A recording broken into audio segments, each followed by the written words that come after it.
Hi, I'm Margo Sorum with Yoga Therapist of Alaska. This is for ASD teachers and teaching inversions, specifically headstands. So I'm sitting right now in Virasana, and I'm sitting directly on my heels. But if I sit here for too long, the blood flow is going to start to go away, and I'm going to go numb, and it's not going to feel good. So I have two blocks here, and I'm going to kind of make this my new throne. I'm going to bring the ankles around the outsides of the blocks, and my ankles hug in, my knees hug in, and then I find my perch. This will probably be a lot more comfortable for a lot of your students. And Virasana is a beneficial pose in so many ways. And we're going to do our first headstand in Virasana. This is also a chair, a seat that many people use to eat their meals in around the world. So instead of being in a chair, they actually sit on their heels right up next to the table. So this is a really important pose for our digestion and for all the internal organs. I want to talk a little bit about headstands before we practice. First of all, they are the most risky poses that we would do.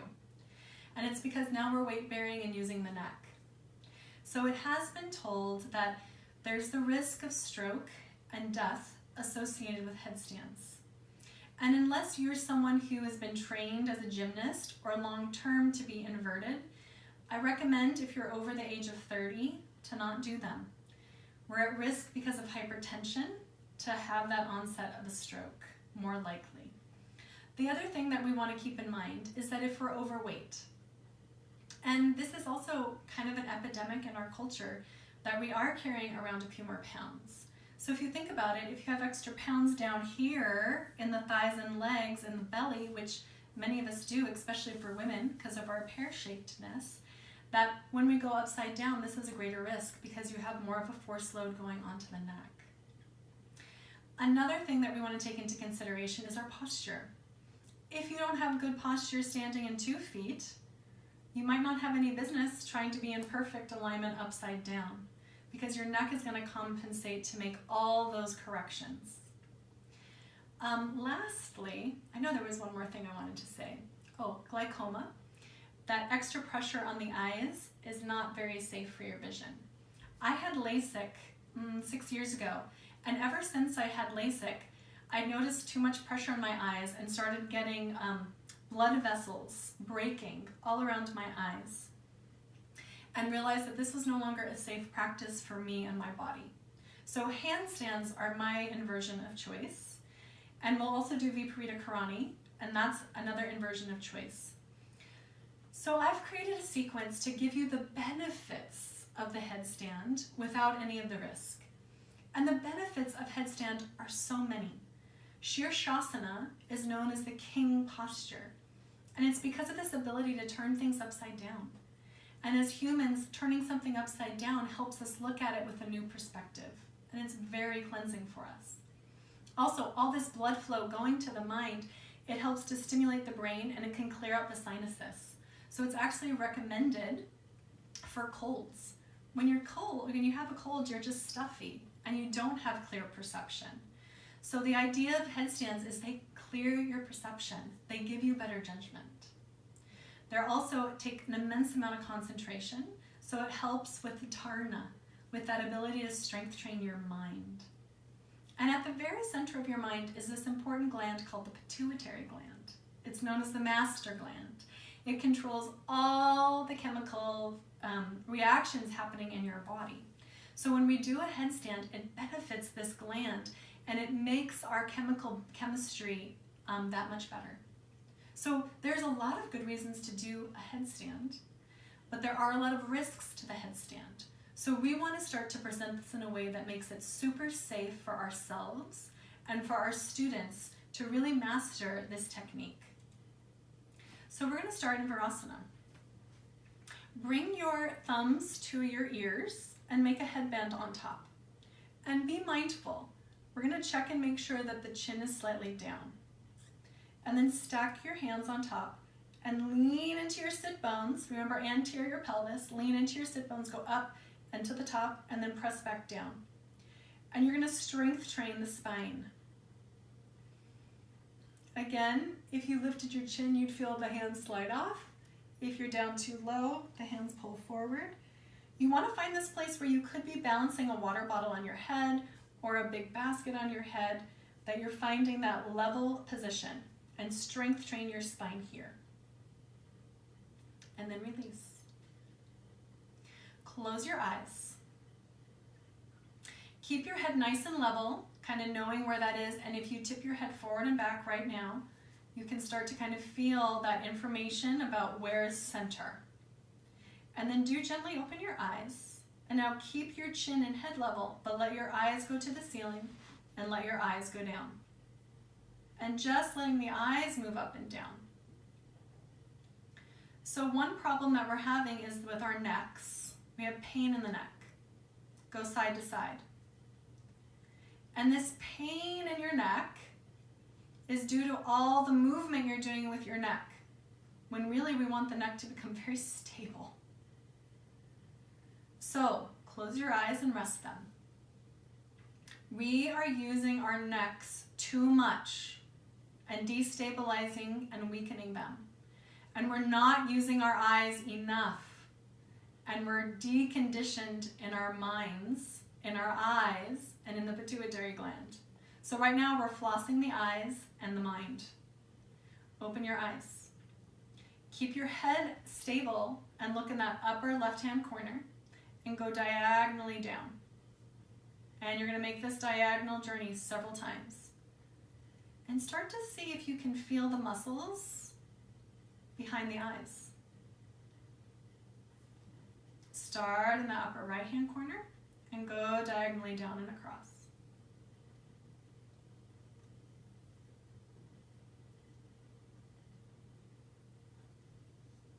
And rest in the middle. Opening your eyes, keeping your chin and head level. Start in that upper left-hand corner and go all the way around clockwise 3 times. See if the eyes can stay stable and steady without too much jumping.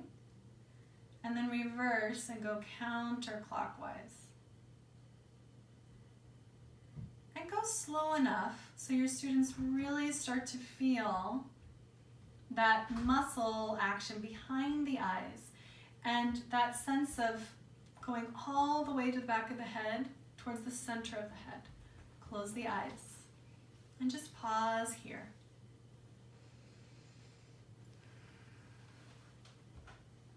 Good. Strength training for the neck. Keep everything aligned. Remember, you're in your anterior pelvis. Please don't move anything around as you bring your hand up to the head. The head presses against the hand and the hand presses against the head. Be careful you haven't tilted. So it's not a flexion, a lateral flexion. It's just axial extension with a resistance. And see if you can feel that on the opposite side of the spine, strength training. So it's kind of like our core bracing day, but it's deeper than that. It's for the little multifidi and the interspinalis muscles, these deep core muscles strengthening your spine in the upright position. And then when your hand floats back down, balance. Close your eyes and feel that idea of being on a surfboard. And then keep things as aligned as you can. Bring your other hand up. Again, press into the head. Head presses into the hand. Don't overwhelm the system, but just give enough so you feel a gentle engagement along the spine. And again, as you practice these more often, you'll feel the subtlety. It does take the repetition. So never hesitate to teach something many times to your students. I teach the spinal floss every class, pretty much, as a warm-up, so that everyone starts to get an awareness happening right away. And let that go and feel the balance. Again, bring your hands to your head, not your head to your hands. And go ahead and press the head forward into the hands and the hands back into the head and feel these anterior neck muscles engage. So these days I see a lot of kids especially self-adjusting and kind of cracking their own necks and heads and spines. And this is not recommended. This is destabilizing, and it is weakening, and it is going to cause arthritis. Instead, if they have this tendency to like, wiggle and pop, teach them to strengthen and stabilize. So my daughter had a habit for a while. She was uncomfortable and she was popping her own neck. And I gave her these movements to do and her issues went away. So stabilizing is actually most of the time more important than becoming more flexible. We want our flexibility and strength to marry one another. And that's what we're doing right now. We're marrying, we're stretching because we're tall, but we're strengthening at the same time. Again, just kind of floating here and feeling your balance. And one more time, keep your spine super stable, the rib cage stable as you take your hands and stack them on top. And press up and lean down through the sit bones. If we lean down into the sits bones, the opposite and equal reaction happens. The spine lengthens upwards, and then we give resistance. And this is our first headstand. You could hold it from anywhere to 2 minutes to 5 minutes. Open the elbows, feel this in the front, in the back, and in the sides. And you're starting to train this perfect balance in all 3 dimensions, all 3 planes. You're going to ask them to close their eyes. And this is a little meditation. Have them feel the tops of their feet pressing into the floor, the shins pressing into the floor, sit bones pressing into the block, head leaning up into the hands. And then feel the breath moving in and moving out. And then with the eyes closed, feel the very center of the brain. And imagine this pituitary gland. There's also a very special pineal gland. And this pineal gland is in the shape of a pine cone. So imagine this pine cone in the very center of the brain. And a pine cone is very 3-dimensional and has all these petals. And imagine eyes on each of these petals and looking around in all dimensions.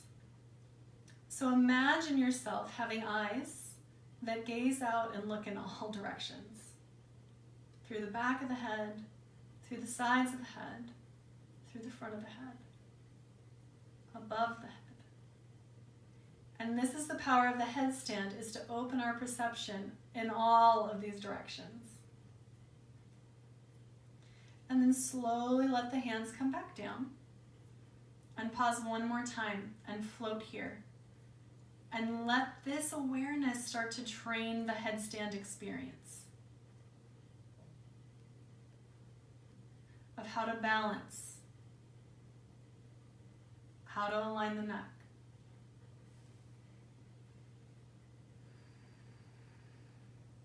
Good. And then gently opening the eyes. One more movement. We're going to twist, let the head turn to the side. Bring that same hand to the cheekbone and press. So you're going to strength train in rotation. Let that go. Go the other direction. The way that you twisted, that hand is on the cheek and press. And let that go.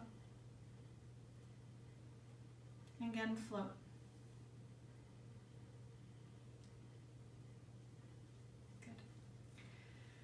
Another way we practice this inversion is by literally hanging the head. Mr. Iyengar, one of the premier yoga teachers, taught this sequence I'm going to teach you for colds. And so literally, it seems like the last thing we'd want to do is hang our head, but when we have a cold, we want to bring lots of blood flow so that we clear out the sinuses. So the next time you have a cold, try this sequence, and it will probably work. So this crown of the head is going to be the focus. I usually show the whole sequence first so that students aren't tempted to come up out of the pose. Because once we start the sequence, we want to keep the head hanging for the whole allotment of time. I think I'll just do it with you, or you can watch this one time first and then do it with me the next time. So the first pose is Uttanasana. Most of you are probably going to need lots of blocks, and so will your students. And I don't have tons of blocks, so I'm going to use a bolster to lift things up. And you're going to stack the blocks in such a way that you're going to be able to put your head on top for a headstand. Stand in front of your block pile. Feet are about hip distance apart, and hinge. Bring the hips back. Once you get into your half forward fold, let the spine round, and do bring the chin in, and get the crown of the head, you know where it is now, on top of your blocks. The hands can come onto blocks that are high enough to support you. And remember, your butt is back behind you. Ideally, the legs are straight, but if they need to be bent, that's fine. But just remember the knees, the hips have to poke back further then. So whatever you need to be in good alignment. You're going to stay here. Inhale into the back. Exhale, pull the belly in. Put the weight back in the heels. As you stay and hang here, you might be able to go down to a lower section with your blocks. Mr. Iyengar has us stay in this posture for fully 2 minutes. So we can kind of let Maya help us keep track of that. You've probably been here about 1 minute. Mm-hmm. You're going to focus on this quiver in the legs that starts to happen. It's challenging to stay here for a long time.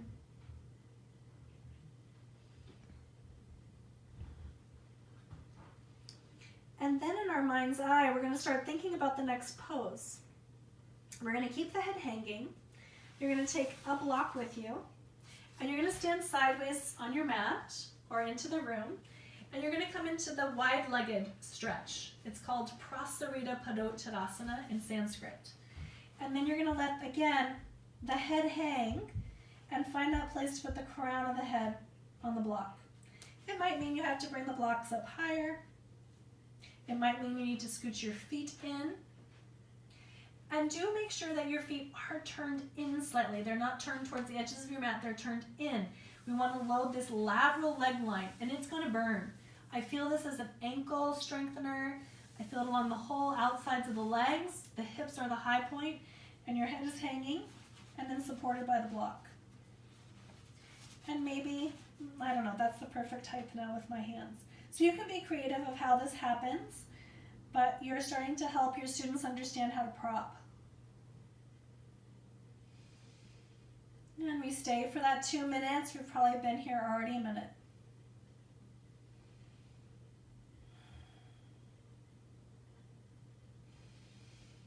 Breathe, inhale into the back.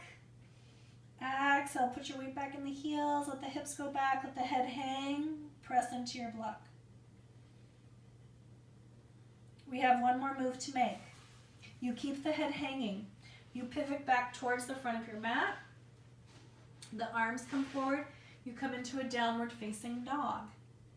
Now, we want to prop the crown of the head, the third eye point on this one. And again, I'd have to contort to bring my forehead down.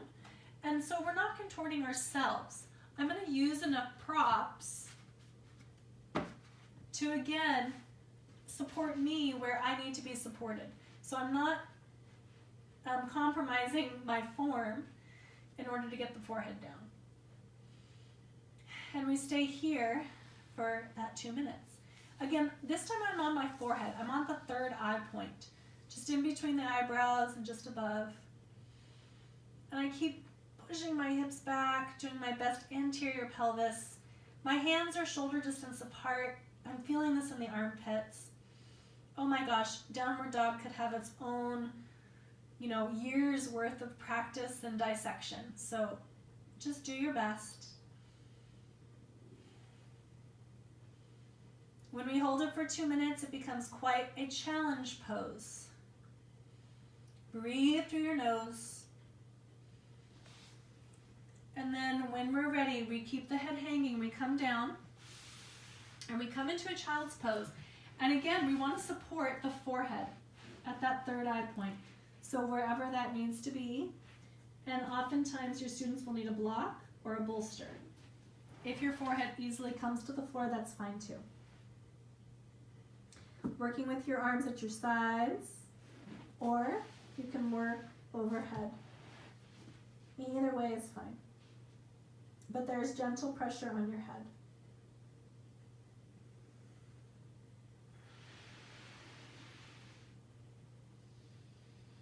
And then we slowly make our way back upright, grabbing a block or two to sit on. And we've just completed our second headstand.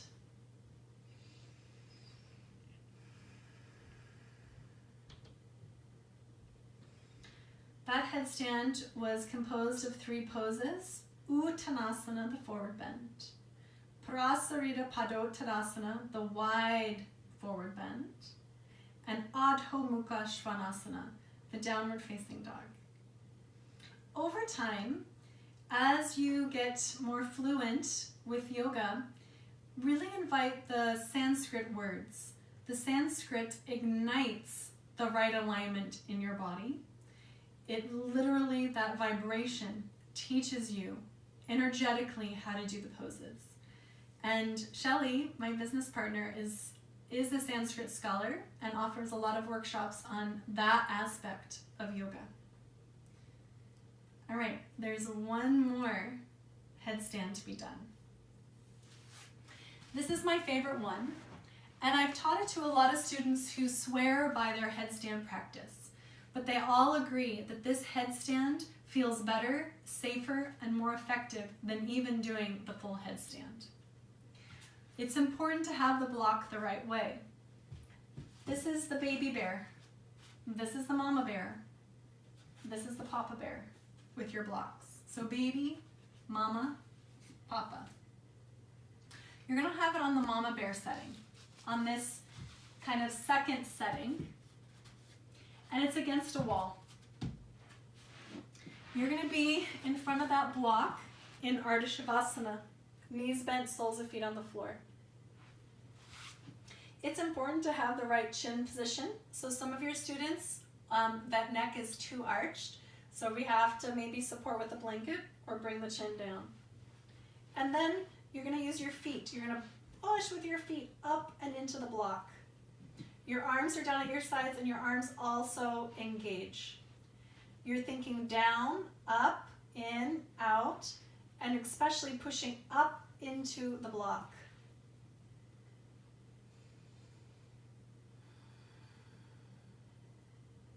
Come into even and long breaths. Use your feet to press up into your block. Use the block to stimulate that pituitary gland and the very crown of your head.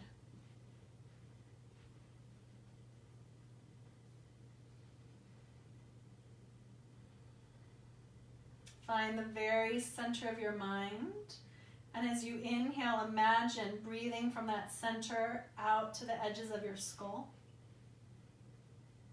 As you exhale, returning back to the very center of your skull. Inhaling from the center of the head out. Exhale from the edge of the skull back into center. And then from the center of the skull out in all directions beyond the skull and to the edges of the room. Beneath you into the ground. Start to kind of breathe from that pine cone and feeling that expansion outwards in all directions. And that return back to center.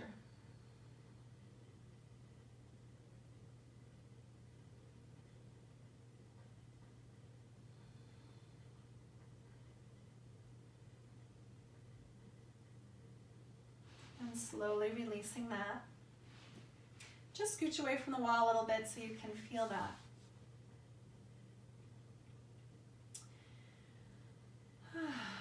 there's one final aspect to a headstand, and it's that you're able to float up into the headstand, that you don't kick up into the headstand. So in handstand, we kick like crazy to get up overhead. But in a headstand, we need to just float and tip up into the headstand without any momentum, because otherwise the neck is the fulcrum. So it takes immense core strength and hamstring flexibility to do this. So we're going to do a core workout that again counts as a headstand, and it's going to train the right amount of hamstring flexibility and movements that you would need to get into the full headstand.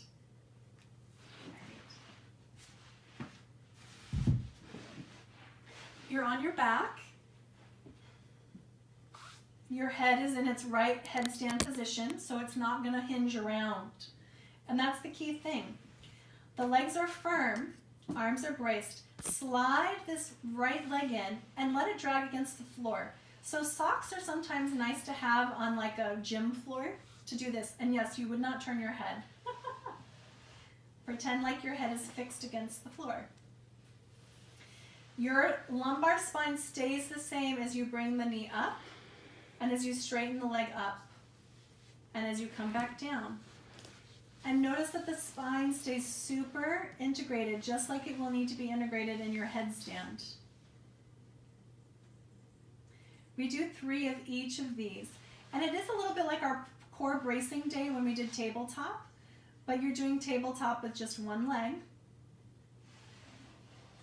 And then we go to the other side. And we slide that leg forward and back 3 times. And I want you to really push and pull so that you feel these core muscles doing the leg drag. And then there's more work to be done. You need to stay on the sacrum. Don't dump into your low back. So don't pull the low back to the floor. Keep the leg up and come back down. The slower you go, the more challenging it becomes. So slowing it down is a good idea if you see someone going too fast. And then what starts to happen is we do both legs, slide both legs in. And this is how you ultimately get into the headstand. And you come up, and you go straight. And you come back, and you move down, and you straighten.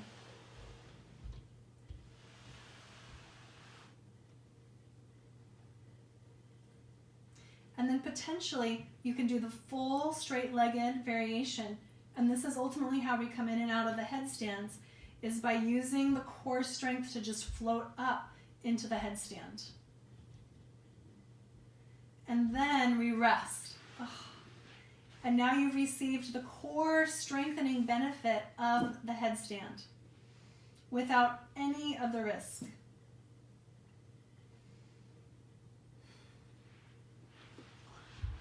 My thoughts on teaching the full headstand are as don't. In a group full of people, it can be extremely dangerous. It requires that special one-on-one attention. And even though they're kids and they are more resilient, I think it is serious enough that you want to maintain that.